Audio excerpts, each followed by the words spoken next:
everyone, and welcome back to Leadership Trailblazers. So today I am very excited to be joined by my guest, Aakash Suri, who is the founder of AS Privacy and AI Solutions Limited, a boutique consultancy helping organisations navigate the evolving intersection of data privacy, AI governance and responsible innovation. Aakash is also the founder host of the globally charting podcast, Let's Talk Privacy, and he is a privacy and AI thought leader. And very exciting news, he has just been shortlisted as a rising star for the Picasso Awards. And for those of you who don't know, that's privacy, infosec, compliance, culture, AI strategy and ops. So that's very exciting news for Aakash. So welcome, Aakash. It's so lovely to have you here today. Lois, thank you so much. I really appreciate that introduction. It's very kind of you. And it kind of reflects of all the work that I've been putting in the last 8-9 months. It's a pleasure to be here. And I cannot wait to get started and have a conversation with you. Absolutely. Absolutely. So here on Leadership Trailblazers, our underlying concept is that the way we led yesterday won't lead us into tomorrow. Yeah. And I know that you are a thought leader in your industry. And one of the things that is really important to my audience now is compliance and AI governance and the ethics around that. Yeah. So if we can start there with your thoughts on those areas, and particularly as my audience are leaders, how leaders should be approaching these topics. Well, firstly, that's a great question. And it's a very important and pertinent question for every leader in any industry. Yeah. I just want to start off and say what's so important in what I'm doing. Brilliant. So in terms of my mission, so my mission is to help organizations or one-man bands, SMEs, to make sure that they have guardrails in their business when it comes to data privacy, data protection, and AI. So privacy and AI governance. Now, for me, it's very important for a leader to have the right mindset to make sure that they embed these into their day-to-day habits and culture. So for me, it's the number one priority. Now, I have to say, Lois, in my experience, over the last 8-9 months, having my own consultancy, the main thing I see an issue is the culture and the mindset. People see it as a blocker. Yeah. So people say, oh, it's a cost center. It's a blocker. So now CEOs and leaders cannot ignore this subject.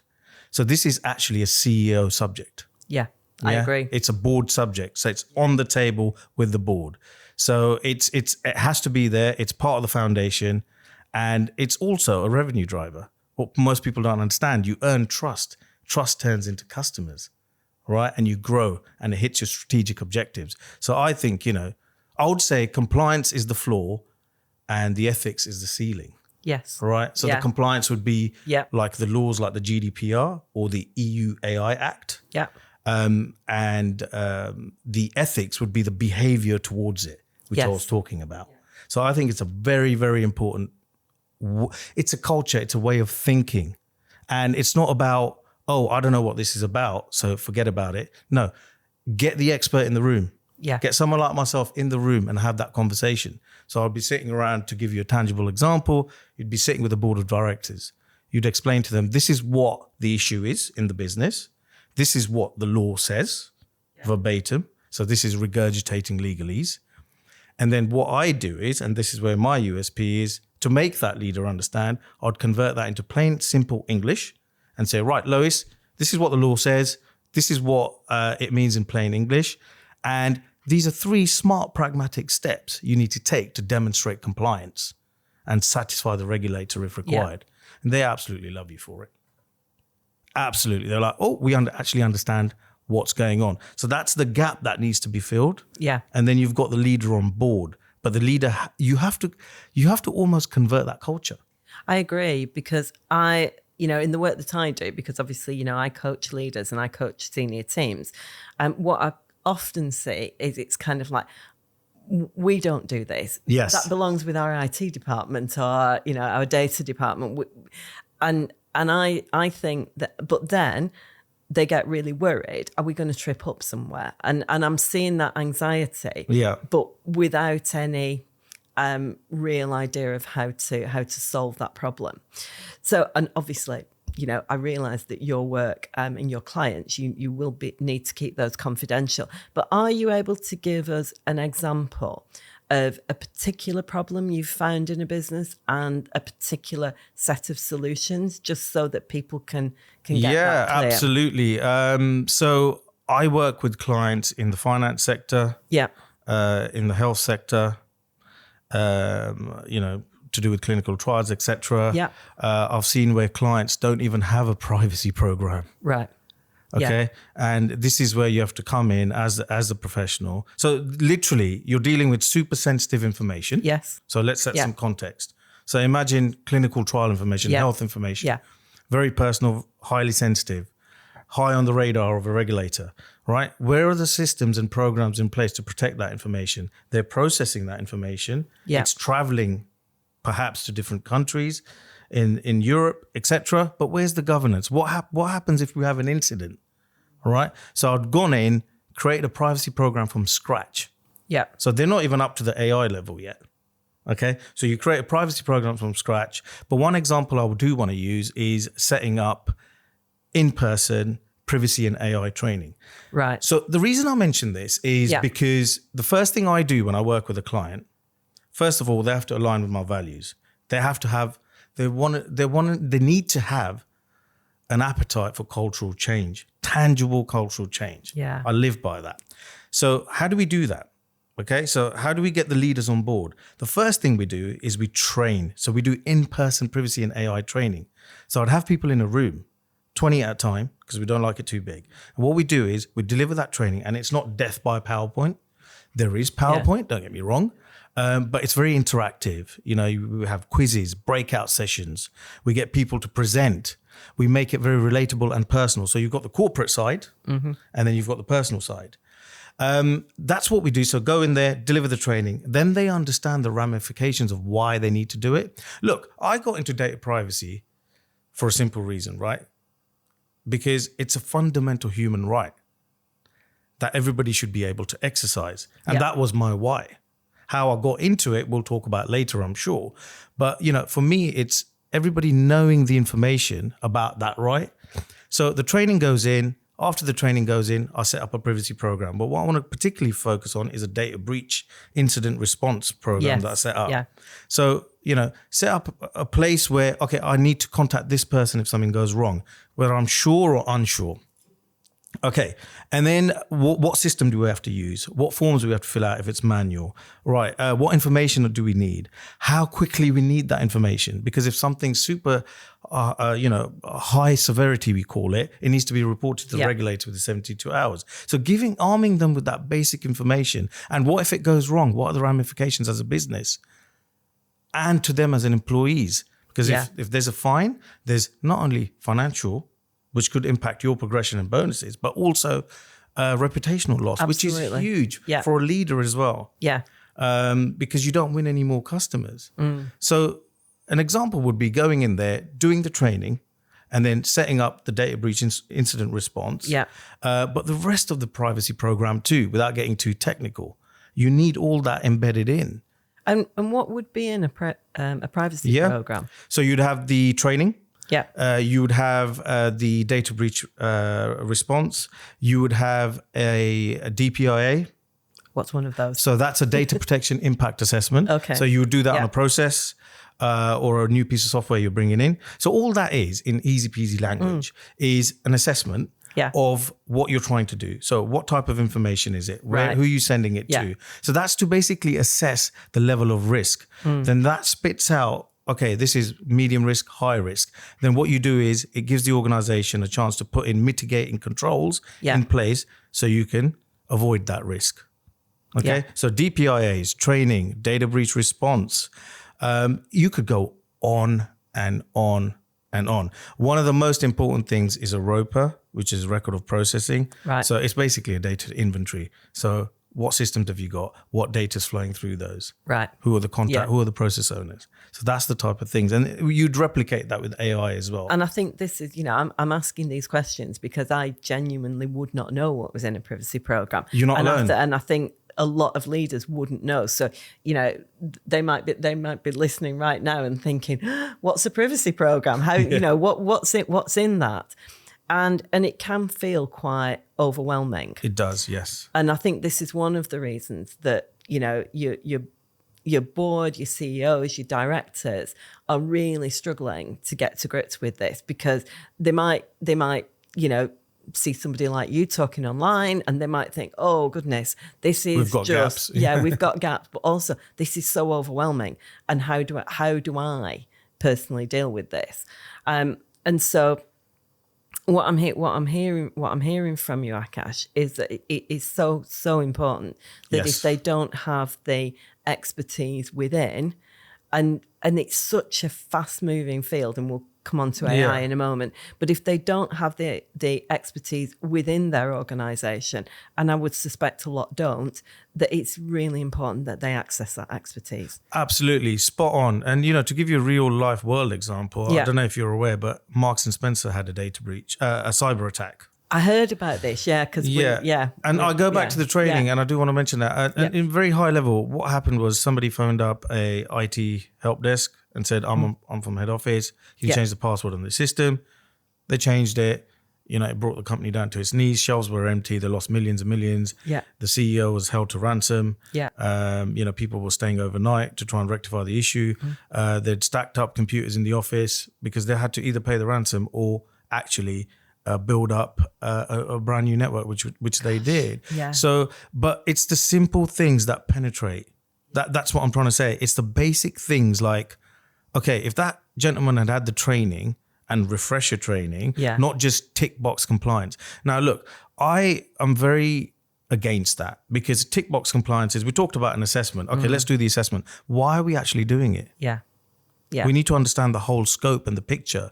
And the only way a leader is going to do that is bringing in the expert. Being a leader means making decisions and communicating effectively. Yeah. Those for me are the two pillars, right? So if you're going to communicate effectively, you're going to inform your organization of the right things, but also you're going to bring in the right experts and make that decision. Right, we need to invest in this because of this, this, and this. And I think there's a lot of people, I call it ostrich syndrome, burying their head under the sand, especially when it comes to AI. But, all leaders, I'd encourage all leaders to actually, there's plenty of resource online. That's a good start. But bring in those experts. Okay, I'm not saying just come to me. No. There's plenty of them. Yeah. But, my USP would be, I will communicate in plain English. Okay. And I don't use, my USP is not a presentation deck, which anybody can get from AI. It's actually me, my presence. And how I deliver what I do. So I think leaders out there need to know that there's people out there that can actually help. And don't bury your head under the sand, because it can feel overwhelming. And look, if you are one of those people, that's fine.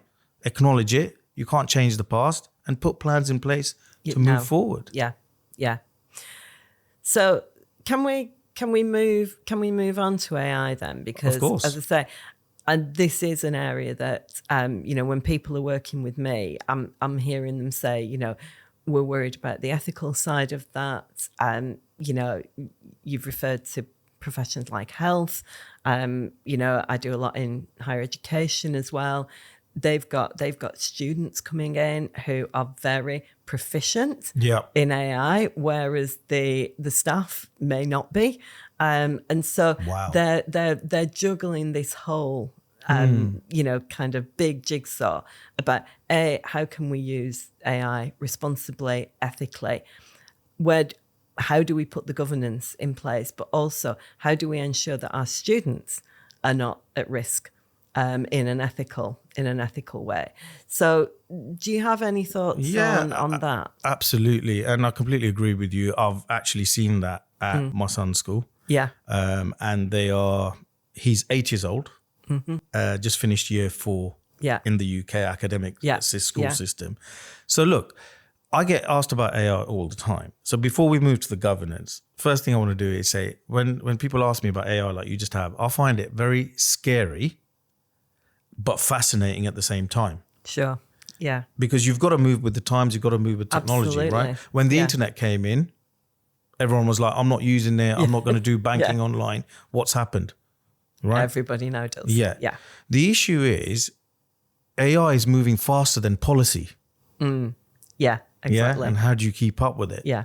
So for me, it's like, again, you've got to go back to the guardrails and the governance side of it. So for me, AI is fantastic as an operational efficiency tool for a business, for a school, Yeah. for anyone. Because if you can get things done quicker, then great. But the issue I have with it, and I call this mushy brain syndrome, okay? The reason I call it that is because people are using AI as counselors, doctors, girlfriends, boyfriends, partners. You know, you might say, how can somebody be so gullible, etc. But, you know, we can't be judging here, you know, and people build relationships with their bot. 100%. Yeah. You hit the nail on the head. It's like a real person. But where the issue is people are relying on it far too much. So going back to mushy brain syndrome. So what I mean is, okay, I post on LinkedIn 6-7 times a week. Okay. I honestly believe visibility is credibility. If nobody knows who you are, you're not going to grow. You're not going to grow your personal brand. You're not going to grow your business, and you're not going to be able to empower others. One of my core values, empower others. Okay. And the side effect is revenue. Yeah. So that's what it is. So going back to that mushy brain syndrome, people are using it for everyday tasks, whatever. So go onto a chatbot like ChatGPT, Gemini, Cowork, whatever you want to use. Oh, write me posts for a whole week. No, that's wrong. You need to think for yourself. You need to think, okay, this is my idea. Draft that post and only use it if you're using it to tidy it up. Yeah. All right. Structure it better. Yeah. You know, and don't use it as a doctor either. Oh, I've got this skin rash or whatever. What shall I do? No, that chatbot is not qualified to give you that advice. You know, I don't know if you've heard, actually, LinkedIn have got a new feature out called AI Slop. No. Okay, there you go. Yeah. So if anybody hasn't heard of it, it's been out, I think, for a week or so. So you can actually, do you know how you react to a post? Yeah. You can actually, because there's a lot of AI slop. There is a lot. Yeah, and for the listeners, AI yeah. slop is basically what Lois asked, people using AI to generate content with no input for themselves. Yeah. So, you know, that kind of stuff should be called out, but that's a story for another day, because I don't think users are qualified to identify what's slop and what's not. Yeah. But going back to your point, it is scary, but fascinating at the same time, but it should be used as an operational efficiency tool, but the guardrails are necessary. So like the DPIAs, you've got the artificial intelligence impact assessments. Let's assess the risk first, because people and companies, especially tech companies, are quick to ship products. And then what they do is they don't have the privacy person in the room at the very start. Yeah. And then they have to go back 10 steps because what they're doing is not compliant and possibly not ethical. Going back to your point. Yeah. When you advise companies, organizations around this, can you be specific about what are the ethics that they should be communicating? So if you're a leader, what are the ethics that you should be communicating to your people? First of all, you need to have some sort of rules set in place. What can you use and what can't you? Right. So an approved list of tools that have gone through the assessment phase and are compliant. I think that's the first thing. The other cultural thing and ethics thing I would say is human connection. Yeah. Listen, are we actually doing a performance review using AI? That's not very human. No. And that would not go down well. No. Right? Are we doing credit checks using completely automated decision making, which will have an impact on somebody's life? You get a mark on your credit file. Yeah. You're about to get married and get a mortgage. Yeah. That's impacting the rights and freedoms of an individual, which is what data privacy effectively is legislating and protecting for. So for me, the leaders have to have the basics in place. Again, without data privacy, there's no AI. You can't just go onto AI. Have the data privacy in, and we're not reinventing everything. Yeah. Yeah, all you're doing is whatever you're doing for privacy, you need to do it for AI.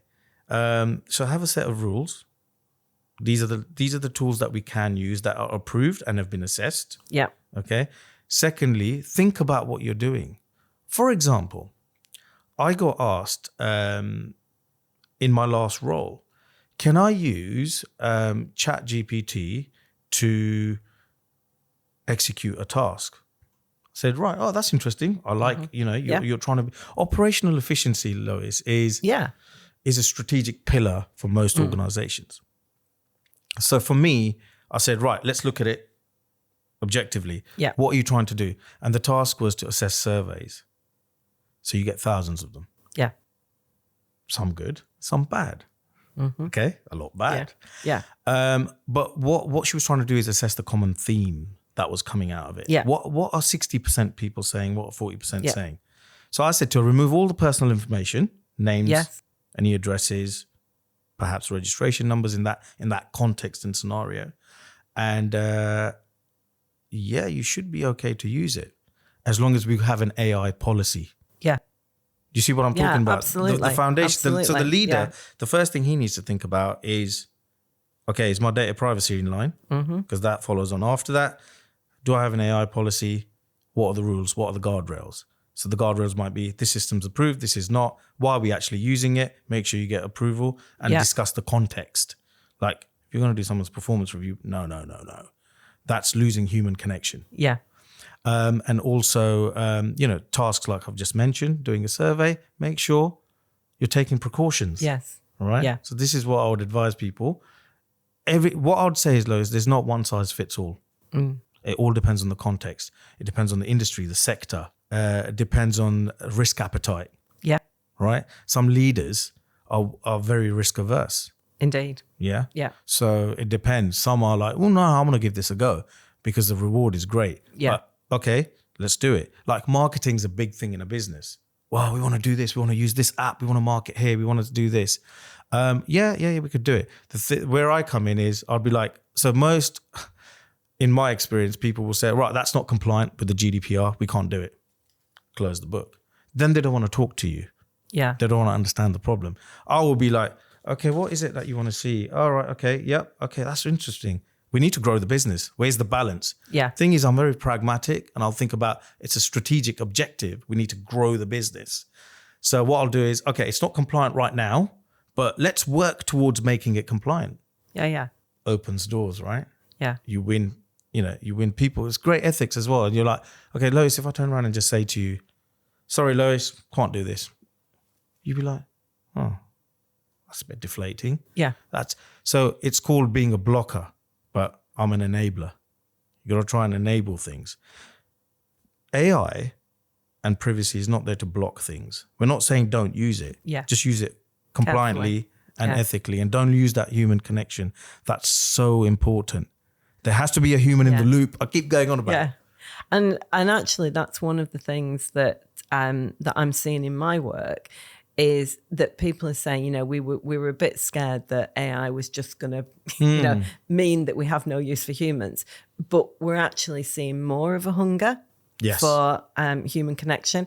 You talked about AI slop, and I mean, I'm noticing in myself, and I'm certainly noticing in other people, that you look at something that's AI, you just go straight past it now. You don't even want to look at it because there's so much of it. There is so much of it.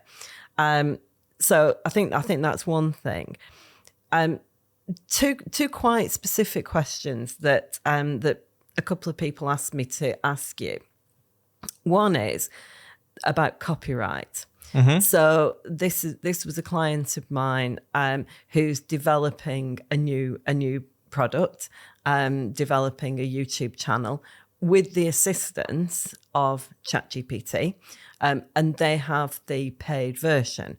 Now, they said that they asked the bot who would own the copyright, and the bot told them that they would own the copyright.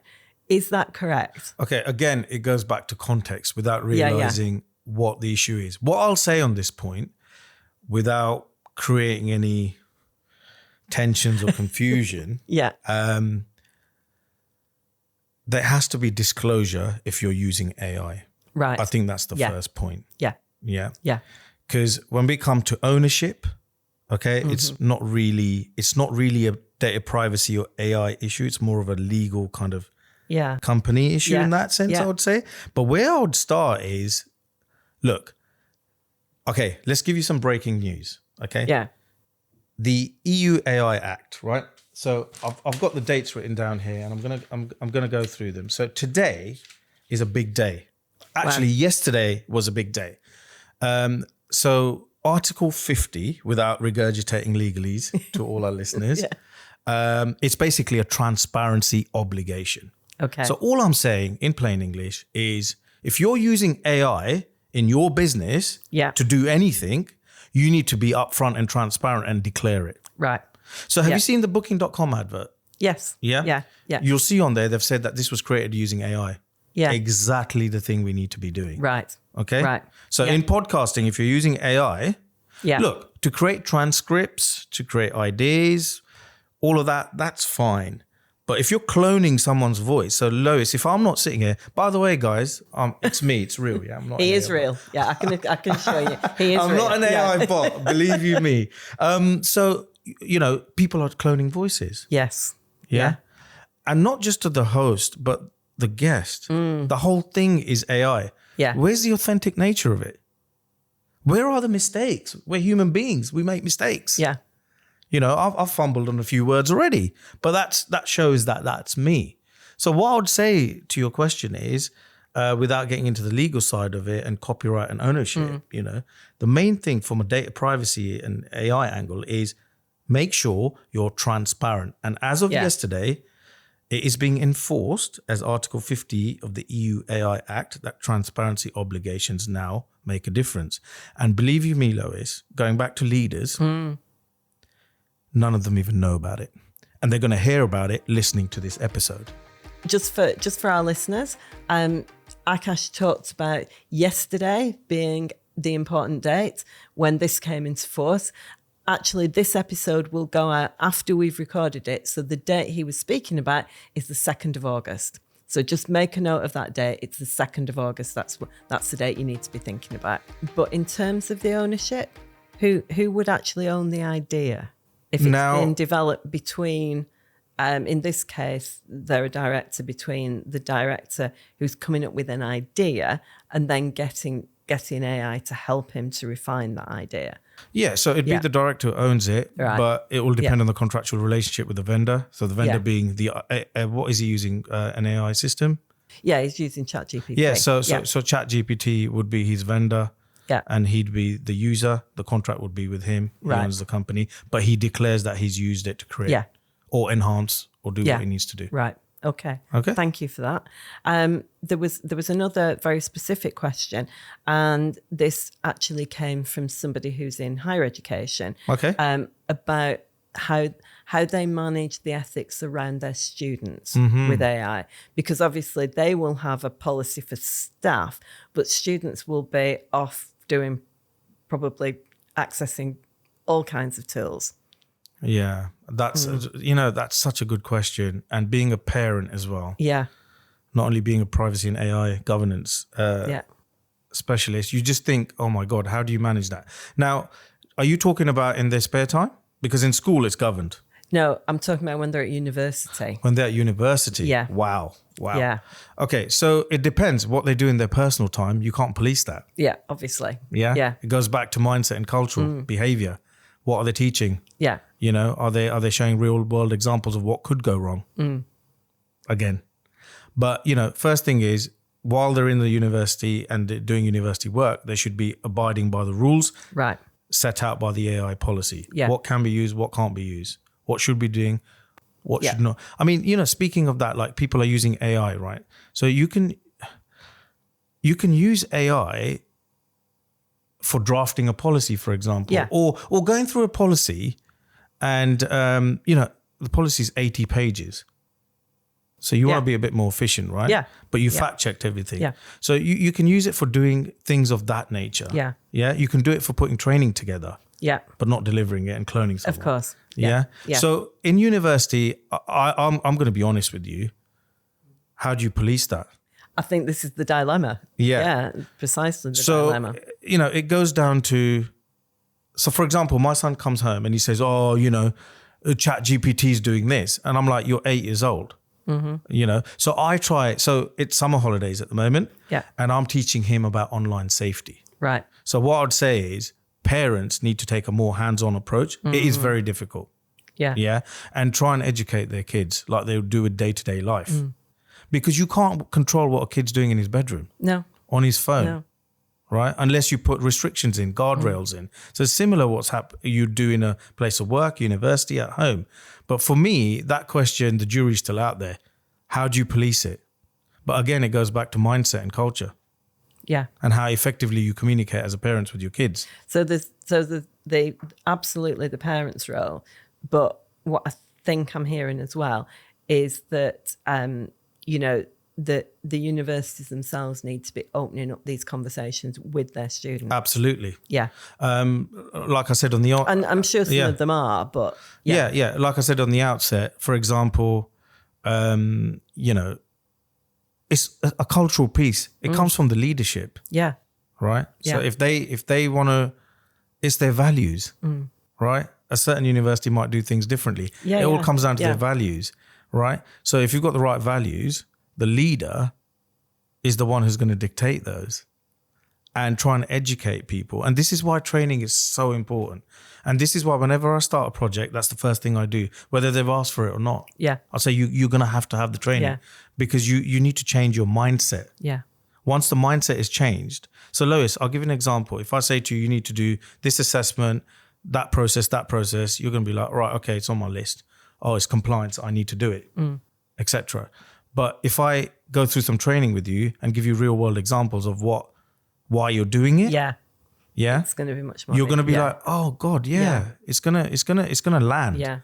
But leaders need to do more.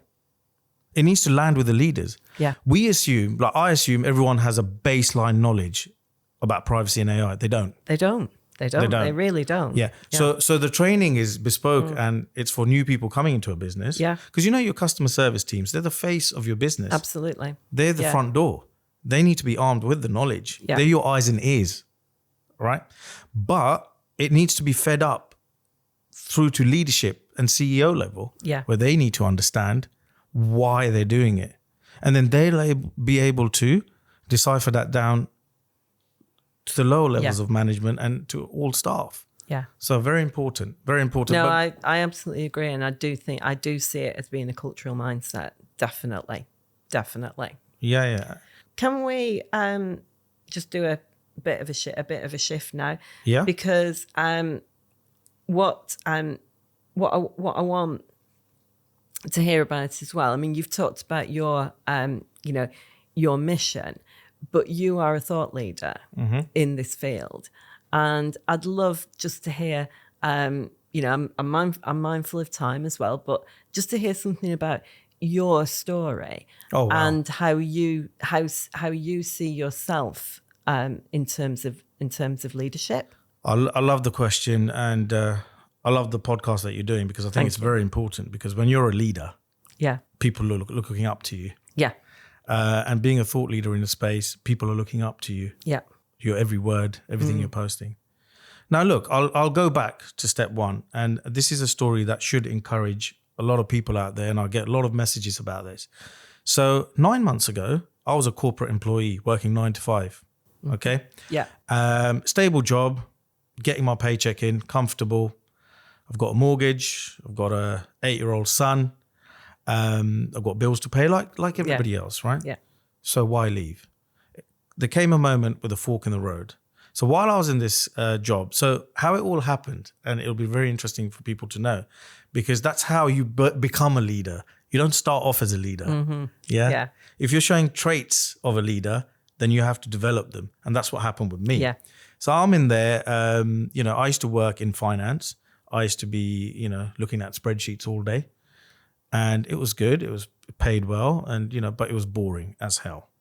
I'm not gonna lie. It was boring, not fulfilling. Yeah. And my why and my passion was doing something a lot bigger and in leadership in that sense. Yeah. Now, leadership doesn't have to be a CEO or managing 100, 500 people. It could be thought leadership, like you just mentioned.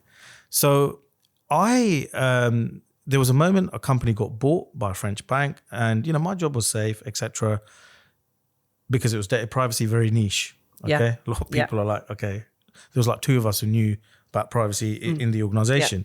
So, just cut long story short, it came to a point where there was a moment where I had to make a choice. Do I stay here? I've done so well. Do I stay here? Do I move on?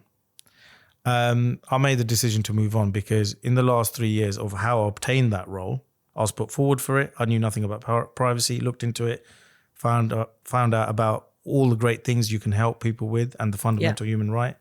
Went through a process, did really well at the job for 3 years, created this training from scratch.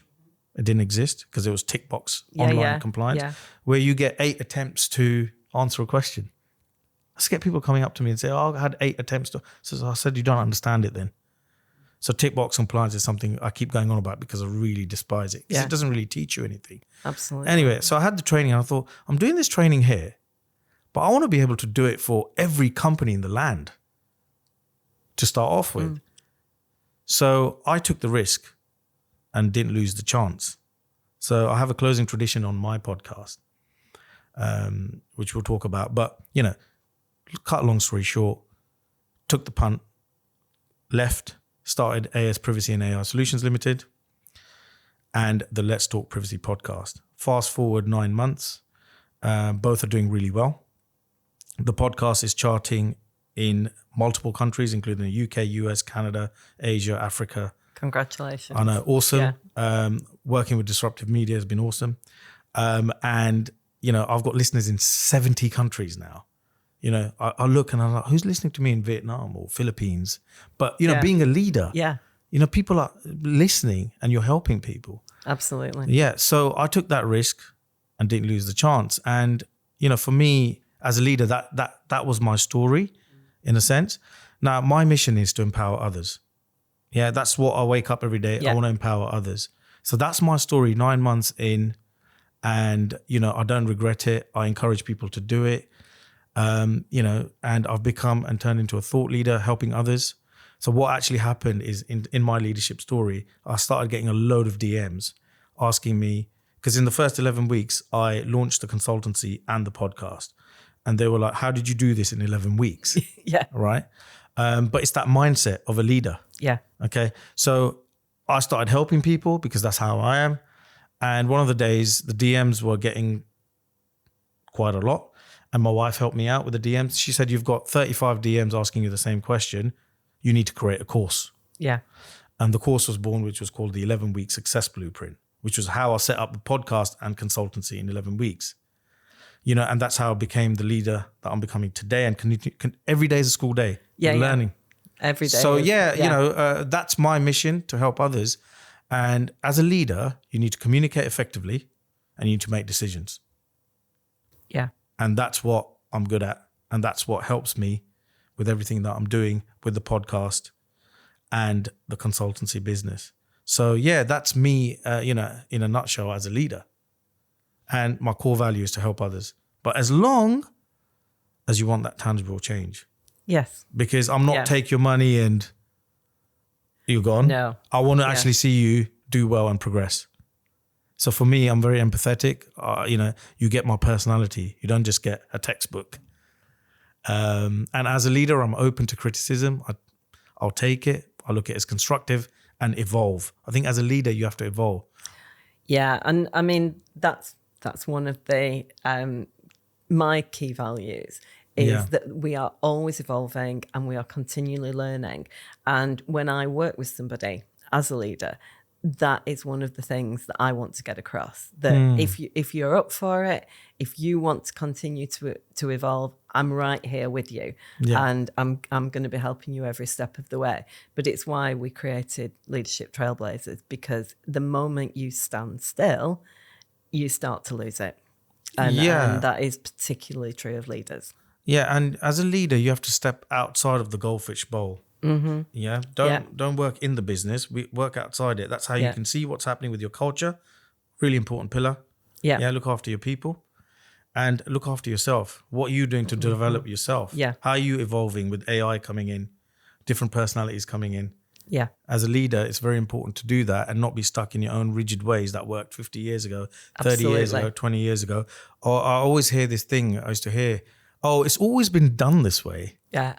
But yeah, okay, fine. But let's look at a better way of doing it and moving with the times. So as a leader, you've got to move with the times. Yeah. As a father, you have to move with the times. As a human. As a human being, you have to move with the times. So I think what encompasses in what I do as a leader is, what message am I sending out to people? How can I help them? And that's why I'm in a fortunate position where I can choose who I work with, because if you want that change, I'm very excited. I'm with you. Let's go. Let's do it. And let's make it happen. And I'm always there to support you after as well, because I offer services like the AI governance, privacy governance programs, which can go from 3 to 6 months. But, I'm always there as a fractional DPO to help you, to advise you as we go along and grow together. And perhaps move you from a manual system to a piece of software. Yeah. So I'm talking to companies who have that piece of software, aligning with them. So, the podcast is a great idea. Podcasts are wonderful. We love podcasts. It's actually become a marketing funnel for my business. Yeah.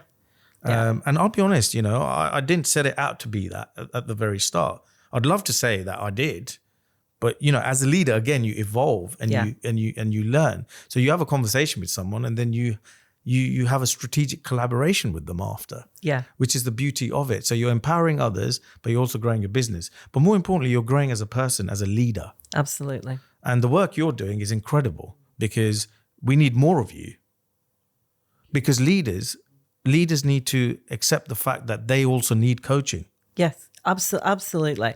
And, certainly in the time I've been doing this, I have seen that, so many leaders now do recognize the value of coaching and engage with it. Whereas when I first started out, which is 26 years ago, that was not the case. We had to work really hard at that point in time to influence people to say, this can help you. Yeah, and I love that, because to wrap up that answer, I'd really like to mention one thing. Mentorship has been my accelerator. Agree. Yeah, okay? I agree. Yeah. And I learned a framework called 3 C's. Yeah. Okay. Context gives you clarity. Clarity gives you confidence. Yeah. And I live by that. Because like I said, in privacy, it's all about the context. Yeah. Like the question you asked me earlier, I would need to sit down and understand the context. Yeah. First of all. But context, clarity, and confidence, the 3 C's, I'd say to any listener, adopt those and you will see success. Don't give up. Continue to go. I didn't see any clients for the first few months. Yeah. For 4 or 5 months, in fact. But that's when you're building your brand. Yeah. That's when you're putting in the work, creating those courses, etc. So remember the 3 C's. I love that. 3 C's. So just a couple of other things, and I noticed on LinkedIn. I think it was last week. You were actually talking about. I think this was in the context of our new Prime Minister. You were talking about that leadership shouldn't be a revolving door, and I'd just love to explore that topic with you. Yeah, absolutely. Yeah. Look, I'm going to confess, I'm a bit of a politics geek. I like politics. Excellent. I love the theatre of it. I don't actually agree with what's actually going on in terms of, I think, 7 leaders in 10 years? Yeah, that's I absolutely think that's incredible. Right. Yeah. So for me, the reason I say that, and the reason I posted that, is stability is key in any area of life. Okay? So you are the CEO of your life. So you've got to, you can't have too much change, right? But you've got to evolve. Yeah. And get involved with people like Lois who are going to teach you how to evolve. Okay. So for me, changing a prime minister every time something goes wrong is not great, because each one comes in with their own mindset, with their own beliefs, and this is what they want to do. Instability creates confusion, tension, fear. All right? Yeah. And all negativity is just surrounded in the country. So for me, you need to have a stable prime minister. Okay. So Andy Burnham, okay, we don't know him, he's untested. He hasn't got a mandate. He's not been, elected by the country, but his party and Makerfield just Yeah. consistency. But I think, for me, I hope he sticks for a while and I hope he gets a mandate. But continuously changing, again, these PMs haven't had mentorship. They need it. I agree. Honestly, Yeah, I agree. something's definitely going wrong here. Yeah. Like, is somebody doing some sort of analysis to understand why these leaders keep changing? Okay, if it's not the leaders, it's the culture of the MPs. Because they've got a culture, right? He's done something wrong, vote of no confidence. Yeah. Hang on. Are these people being trained and are their mindsets in the right place? I have no idea. Or are they in it? None of them have ever approached me, put it that way. Yeah. So, the thing for me is that they're in there to play politics and their own career gain. That's what it looks like. I'm not saying they're doing that, but that's what it looks like to me because the leader keeps changing. Yeah. So I think it was important to post that and say a revolving door as a leader is not a good thing. I agree. And I think in some of the organizations that I work with, of course, the leader does change from, of course they do. However, there is usually care taken around, as one leader leaves and what the reasons are, and a succession plan, and then the new leader comes in, and there is a transition period, but there is some continuity in terms of that somebody has left, but the organisation is still going to carry on under new leadership, will evolve, but what needs to stay stable. And I talk to people when they're moving into a new role about, make sure that people understand what you're keeping as well as what you're changing. I love that distinction because that's what determines absolutely the success of the business in general. Yeah. And, that point you mentioned there, I think, how do you execute a strategy and a vision and a mission if you're going to keep changing every 2 minutes? It's impossible. You can't do that. Yeah. You need to give somebody time. But again, nobody has patience. People want instant gratification. Yeah. If I went for instant gratification, I would have quit in 3 months. Yeah, absolutely. Yeah. So you have to, that delayed gratification is important, and you have to give the opportunity to the people to actually go out there and execute the vision. Not everything they say is going to be a tick box in your head, but, basic things like healthcare, and people's well-being have to be at top of the agenda. Yeah. And I think that's what we need to see. The Right Honourable Andy Burnham, he seems like a really nice guy, but let's see what he does. Indeed. And hopefully he gets an opportunity to do. But, again, I'm sure he's got a mentor, not just his advisor. You need somebody outside of that, looking at the personal development side of things. Because for me, I'm also a property investor. I've had mentorship. With privacy, I had mentorship. I've had coaches and mentors throughout my professional life. Yeah. And I wouldn't have been able to achieve what I've achieved and help my clients to achieve what they achieve without that. And one of the things that you said just a few minutes ago was about, it's not just about what you do, it's who you become. Absolutely. And one of my mentors, Bernadette Doyle, who's a wonderful woman, she said to me, who do you need to become to take your business to the next level?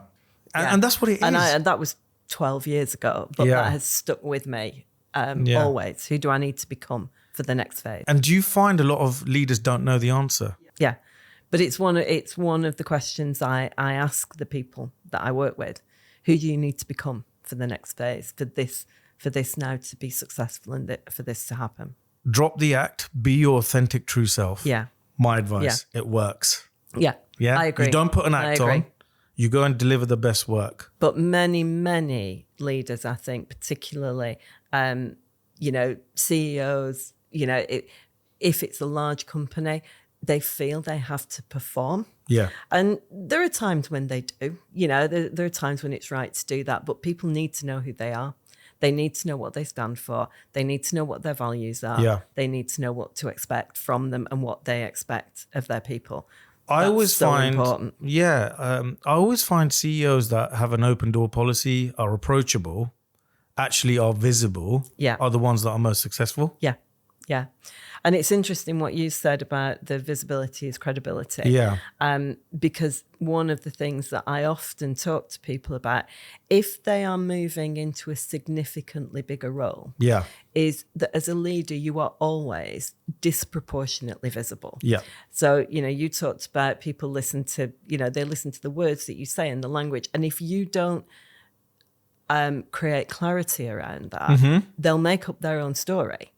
One person that I worked with, he said that, he'd been given some feedback that when he walked in the morning, he wasn't acknowledging people. And he said, well, I'm thinking, I'm thinking, and it's like, because they're going to make a story up straight about away, that instantly, immediately. Yeah. And, he changed that, but he hadn't realised the impact that was having something so on small. his people. Yeah, something so small. Because as he said, he was getting ready for his day. He was walking through the office. He was thinking.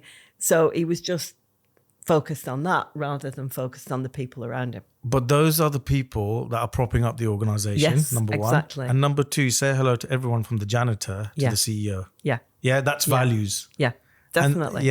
And if you don't have them, then you shouldn't be in a leadership position, I'm afraid. I agree. Because you're going to get found out. I agree. But, some people are.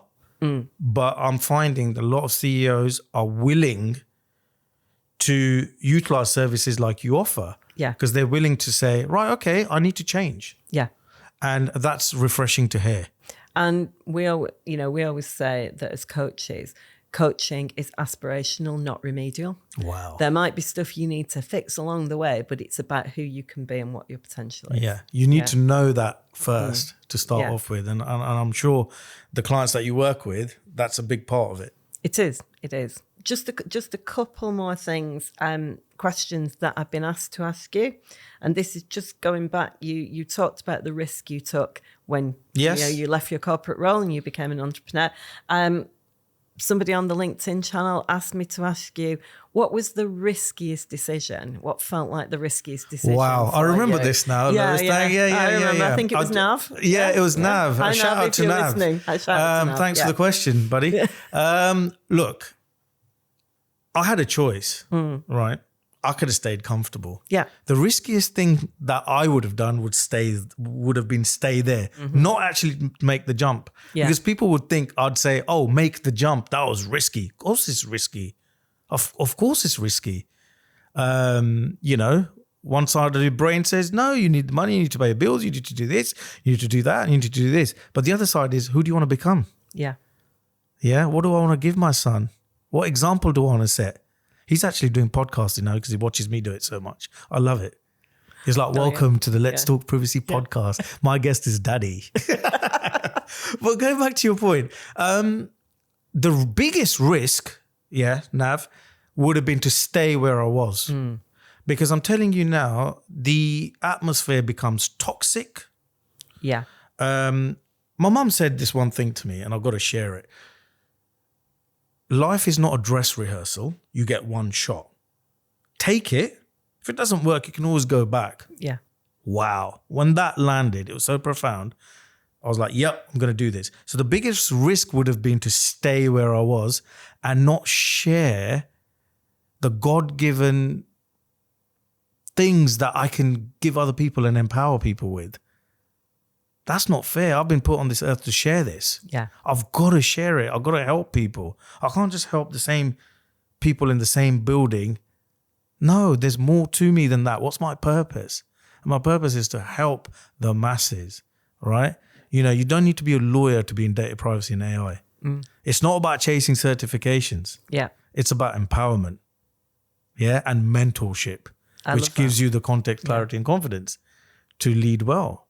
So for me, now the biggest risk would have been to actually stay where I was. I love that, Aakash. And one of the things that I often have conversations with people about, and I think this is about, the whole trailblazing thing, is exactly that. It's balancing security, which is really important to, Absolutely.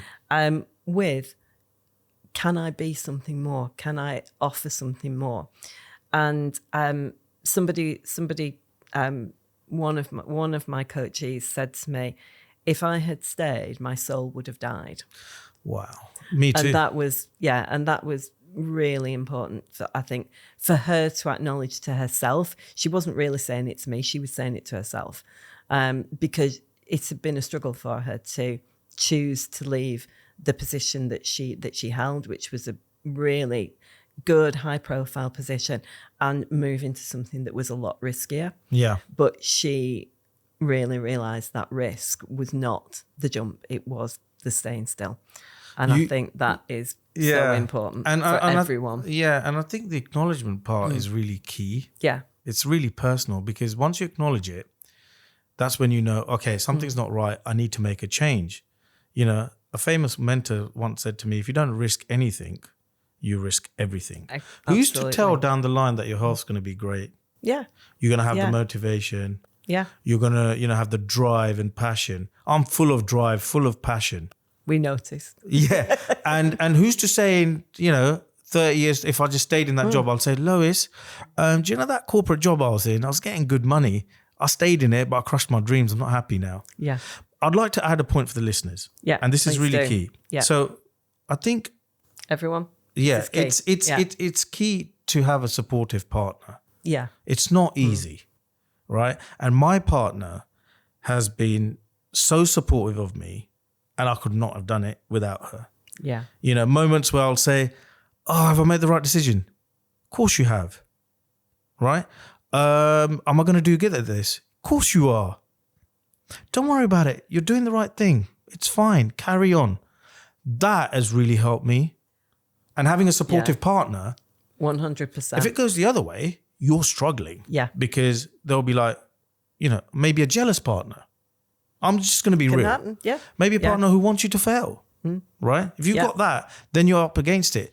The risk you take is if you alienate your partner, and I really understand this in people, and you might have come across it, is, okay, my partner does not want me to leave my job and start a business and be successful. So what I've done is I've cut ties with her amicably and said, look, I need to do this. But what happens is you become successful. That's why my target is not money, because that doesn't give me happiness. No. It's just a vehicle to pay my bills. So I become successful in 3 years. I've earned millions, but I'm lonely in the mansion. Exactly. And she was a good girl. Yeah. Yeah. Yeah. She so that's the balance. It's really difficult. The cards have to align in that sense. Yeah, I mean, I would absolutely agree. I mean, my husband has always been supportive, and he's my business partner as well now. But to this day, when I have wobbles, which we all have wobbles, he's always the one that's like, "It's okay. Let's sit down. Let's talk it through. It will be fine." Yeah. And without that, no, I wouldn't have been able to achieve what exactly. I You need that level of emotional and moral support to give you that muscle to execute, because you can wobble. Listen, wobbling, fail fast, fail hard. That's where the learning is. Yeah. This is what people need to understand. Fail as much as you can so that you learn. And I think failing, having the right support system, network, partner, etc., is very important to take that risk, lose a chance. I've got a frame in my garden office pod that says, take the risk or lose the chance. And it's a closing tradition in my podcast. My wife's idea, by the way, exclusive, where I ask every guest, is there any time in your life has that resonated with you? And, everybody has a story where somebody can get empowered and say, oh, I'm in this pickle, like the executive you talked about that took that plunge and took that risk. So it's really important to have that around you. I think so. And what I would say as well, and for those people that may not be in a relationship, because not everybody is, that garner that support from your network. So if you don't have a partner that can support you, make sure you have supporters around you and cheerleaders. That well said, and thank you for saying that. Your network is your net worth. Yeah. It really is. And that could be a wife, husband, partner, friend, anyone who's willing to support you. I mean, I have the editing team. They're part of my network. They're part of my support. Yeah. If I say to them, is this correct? I've got 35 episodes in 24 weeks. I wouldn't have done that alone without the support and the network of my people, where I say, no, that's a great episode. Go for it. Yeah. And repetition is the mother of skill. Because the other thing about leadership is that it can be very isolating. Very lonely. And that's one of the things that I always encourage people to do is to don't lose your network.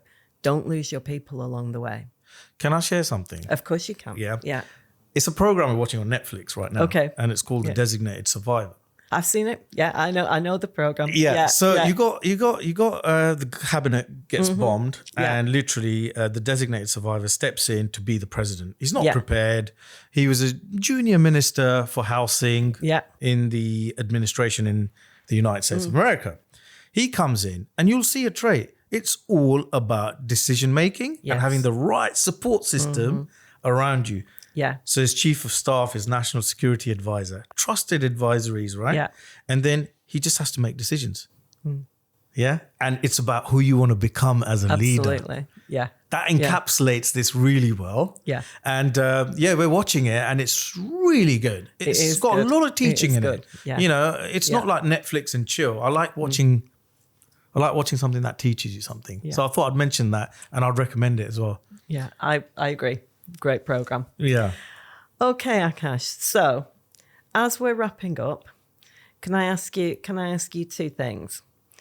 What would be your best advice to any leader in any context right now? Okay, my advice would be your authentic self first and foremost. Okay, take the mask off, the proverbial mask. Take it off. Be yourself. Let people see who you actually are. Don't lead with textbooks or the law or procedures or processes or strategic objectives. Lead being a person and feed that into what you're trying to do. Yeah. Communicate effectively. Be visible. Okay? Take decisions. Don't bury your head under the sand because I see that all the time. You talk to a CEO, oh God, I should have done this 6 months ago. Okay, but at least you're calling it out now. Yeah. It all encapsulates around being your authentic self and being an effective communicator and visible. I think if you're visible, people tend to support you in a crisis. Yeah. Yeah. They'll say, no, I'll back this guy. Yeah. He communicated with us. Yeah. He told us what we're doing. I agree. So that, very high level, that would be my singular advice to CEOs. There's plenty out there. And they're all good people. Nobody gets up in the morning and says, I want to go and have a bad day or ruin people's lives. Well, we hope we hope. don't, yeah? Yeah. But nobody knows that. Communicate it. I agree. Yeah. Lead with gratitude. I love that. Yeah? Be thankful to people for what they're doing. I'm thankful to you for inviting me on as a guest. I lead with gratitude because I mean it. And create win-win situations for your people. Hiring is the biggest thing for me in a business. Yes. Getting the right people in. Yeah. Yeah. Yeah. And that relationship with the people is key. Anything I do in my business or podcast is based on the relationship.